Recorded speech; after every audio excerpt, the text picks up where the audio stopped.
Evet, Kürt kültürüne, diline, sanatına, diğer taraftan Türkiye'de ve Kürdistan'da sanata ve sanatçıya baskıyı konuşacağız.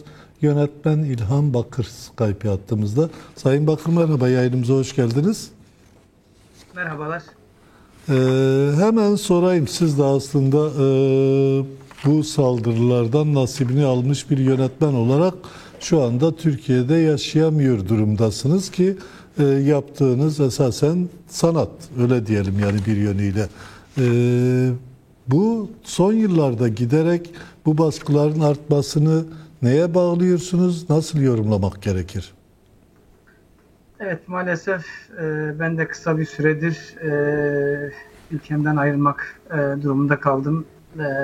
Evet, yaptığımız işlerden dolayı sanatsal faaliyetlerimiz, yazdığımız yazılardan kaynaklı bunu yaşıyoruz ne yazık ki.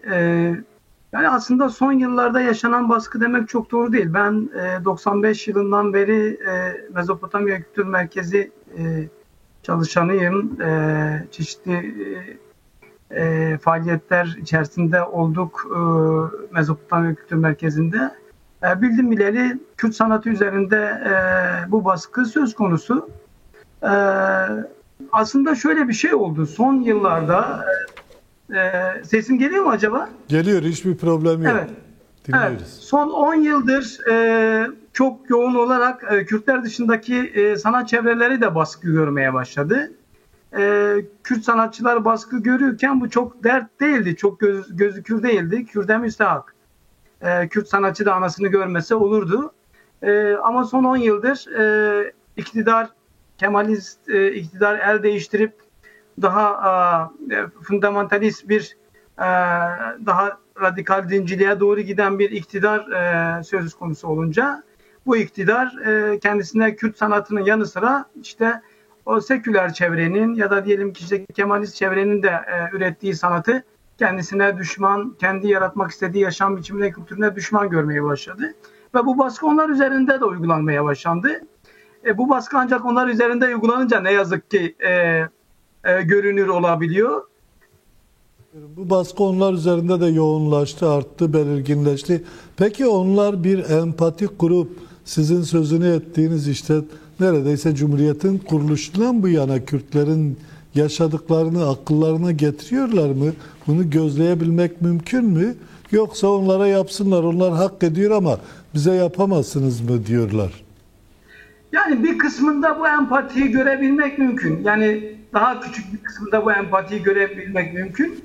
Ama büyük bir kısmında sadece şok yaşıyorlar. Çünkü kendilerini Cumhuriyet'in sahibi sayıyorlar. Şimdi bu saldırının onlara yönelmiş olmasını böyle bir şok içerisinde karşılıyorlar. Çok fazla geniş bir kesimde empatik olduğunu düşünmüyorum. Yani bu siyasetçiler için de böyle, gazeteciler için de böyle. Kürtlere yıllardır uygulanan, siyasetçilere uygulanan baskılar, tutuklamalar onlar tarafından görülmedi. Ama mesela şu artık gelinen yer itibariyle ya bunu görecekler ya bunu görmek zorundalar. Bunu göremezlerse çünkü eğer biz faşizm karşısında meydanlarda bir araya gelemezsek ancak faşizmin zindanlarında bir araya gelmek zorunda kalacağız.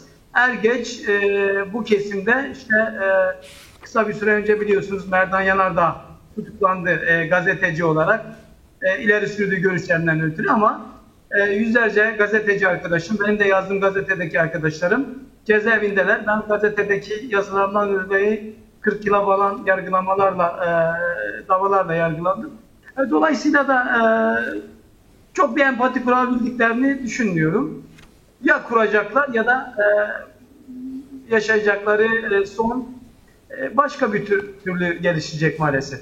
Peki yine bu bağlamda devam edelim istiyorum. Özellikle AKP dönemindeki baskıların özelliğini biraz da konuşalım istiyorum. Çünkü siz de dikkat çektiniz. Geçmiş dönemden farklılıklar içeriyor. Daha çok mesela kendi kontrolünde olan ve dini motifleri yaygın bir biçimde bu işin içine yerleştiren bir yaklaşım sergilir ama bu aynı zamanda dini de siyasete alet etmek. Bu bağlamda değerlendirdiğimizde Kürt'e, Kürtçe'ye dönük saldırıları ya da işte Türkiye'deki Kemalist kesim ya da başka kendinden olmayan kesimlere dönük baskıları nasıl yorumlamak gerekir? Bunun yerine neyi ikame etmek istiyor AKP? Evet, biliyorsunuz Erdoğan daha önce itiraf etmişti. Kültürel tahakkümü kuramadıklarını düşünüyordu.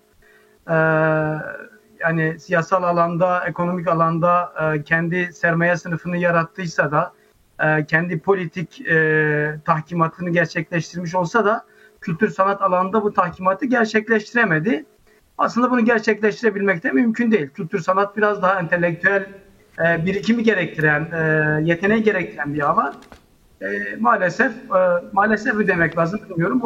O kültürden gelen, bu zaten sanatı düşman gören, zaten kültürü kendi yaşam biçimlerinin dışındaki yaşam biçimlerine tahammül olmayan insanların alternatif bir kültür sanat bütün dünyada geçerliliği olacak, kabul edilebilecek bir kültür sanat birikimi gerçekleştirebilmeleri mümkün değil. Kaç tane sağcı yazar sayabiliriz, sinemacı sayabiliriz? Saymak mümkün değil. Bu alanı bunu üretebilmesi mümkün değil. Fakat AKP şunu yapmak istiyor. Bu alanı tahkim etmek istiyor. Bu alanda da kendini güçlü kılmak istiyor. Bunu kendi içerisinden çıkan sanatçılarla yapabilmesi mümkün değil. İki yolu deniyor. Bir, kendi yaşam paradigması dışında kalan kültür ve sanat alanına ciddi bir baskı uygulamak, orayı üretemez hale getirmek, ülkeden çıkmalarını, kaçmalarını sağlamak, bütün devlet eliyle verilen bütün destekleri kesmek. İki, o daha önce baskı yaptığı seküler dediği alandan bir takım sanatçılarını kendi alanına transfer etmek. Son yıllarda pek çok sanatçının AKP'ye bu tür destekleri açıkladığını, hatta işte kendi giyim kuşamı aslında AKP'nin anlayışına çok aykırı olan bir sürü sanatçının kalkıp tesettürü savunan, tesettürlü olmayı, elbise, kadın bedeni üzerinden ahlaklı olmayı savunan bir sürü açıklama yaptığını görüyoruz. Bu iki yolu deniyor.